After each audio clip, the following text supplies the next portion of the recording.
हरियाणा में केंद्र और राज्य की डबल इंजन सरकार मिलकर प्रदेश का तेजी से विकास कर रही है। राज्य सरकार जहां विकास कार्य को गति दे रही है, वहीं केंद्र सरकार युवाओं को रोजगार देने में कोई कमी नहीं छोड़ रही।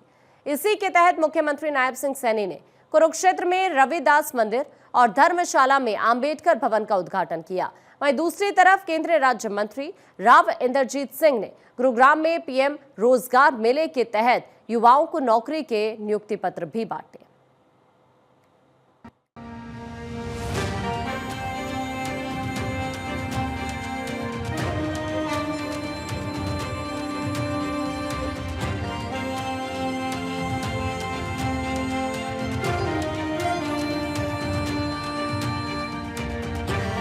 मुख्यमंत्री नायब सिंह सैनी ने कहा कि केंद्र और राज्य सरकारें बाबा साहेब डॉक्टर भीमराव अंबेडकर के आदर्शों पर चलकर समाज के हर व्यक्ति को आगे बढ़ाने का काम कर रही।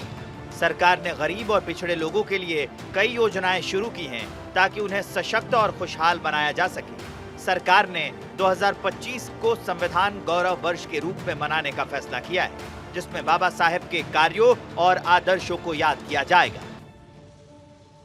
आज का यह अवसर डॉक्टर भीमराव अंबेडकर जी के ये उनको जीवन को, उनके कार्यों को ये स्मरण करने का तो है ही, साथ ही उनके विचारों को अपने जीवन में उतारने का ये अवसर भी है।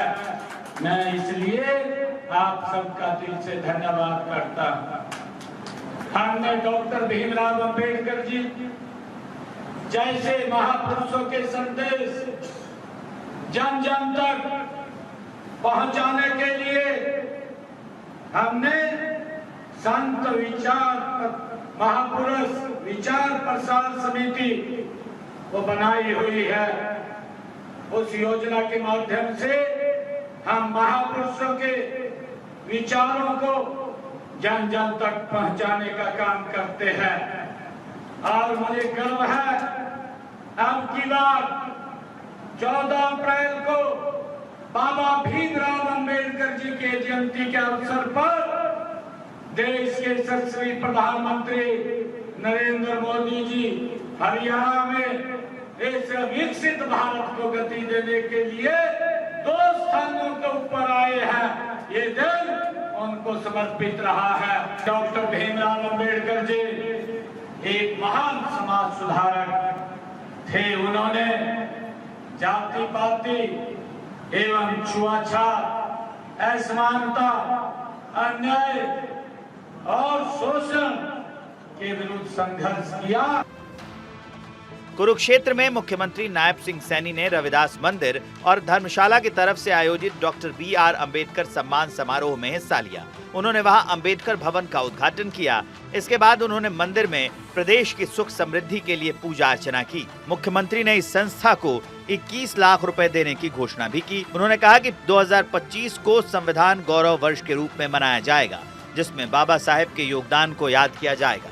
बाबा साहेब ने जो बात कही थी, आदरणीय मोदी जी इसको आगे बढ़ाने का काम कर रहे हैं। भाइयों, ये रास्ता ये बाबा साहब के द्वारा दिखाया हुआ रास्ता है।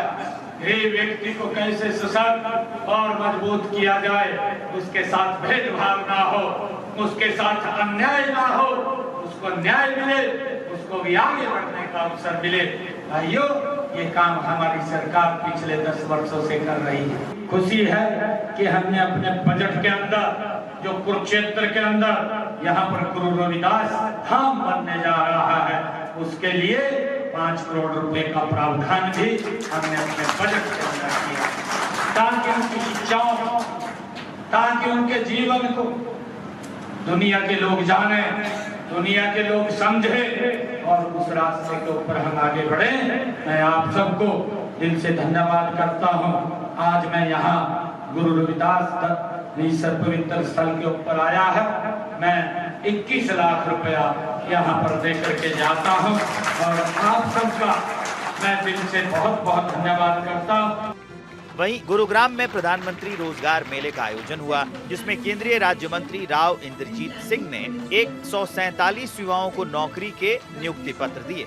इस मेले के तहत देश भर में 51,000 से ज्यादा युवाओं को नौकरियां दी गईं। ये कार्यक्रम देश के 47 स्थानों पर हुआ। गुरुग्राम में राव इंद्रजीत सिंह ने युवाओं और उनके परिवारों को बधाई दी। प्रधानमंत्री ने वीडियो कॉन्फ्रेंसिंग के जरिए युवाओं को संबोधित किया। सरकार का 2024 से 2029 तक 10 लाख युवाओं को नौकरी देने का लक्ष्य है। वहीं इस मौके पर राव इंद्रजीत सिंह ने कहा कि बीजेपी अपने वादों को पूरा कर रही है। कि पिछले बार जब नियुक्त हुए थे प्रधानमंत्री सेकंड टर्म के अंदर, तो उस टाइम उन्होंने ये संकल्प लिया था कि हम 10 लाख बच्चों को 5 साल के अंदर नौकरी देंगे। तो जो पिछले 5 साल निकल गए उसके अंदर 8.5 लाख के करीब दे चुके हैं। और ये जो नया हमारी पारी है 24 से लेकर के 29 तक, इसके अंदर भी 10 लाख बच्चों को रोज़गार देने का संकल्प हमारी सरकार ने और हमारे प्रधानमंत्री ने लिया है। कुल मिलाकर के जब से ये संकल्प लिया गया है, कोई 10 लाख बच्चे भारत सरकार की अनेक उसके अंदर कंपनी अनेक डिपार्टमेंट्स के अंदर सिलेक्ट हो गए हैं। तो आज ये 15वां था और आने वाले समय के अंदर और होते रहेंगे, ये मेरा मानना है। हरियाणा में केंद्र और राज्य सरकार तेजी से विकास कार्य कर रही है, जिससे प्रदेश का हर क्षेत्र में विकास हो रहा है। इससे हरियाणा जल्द ही विश्व में अपनी अलग पहचान बनाएगा। चंडीगढ़ से डॉक्टर थानेश्वर शर्मा की रिपोर्ट।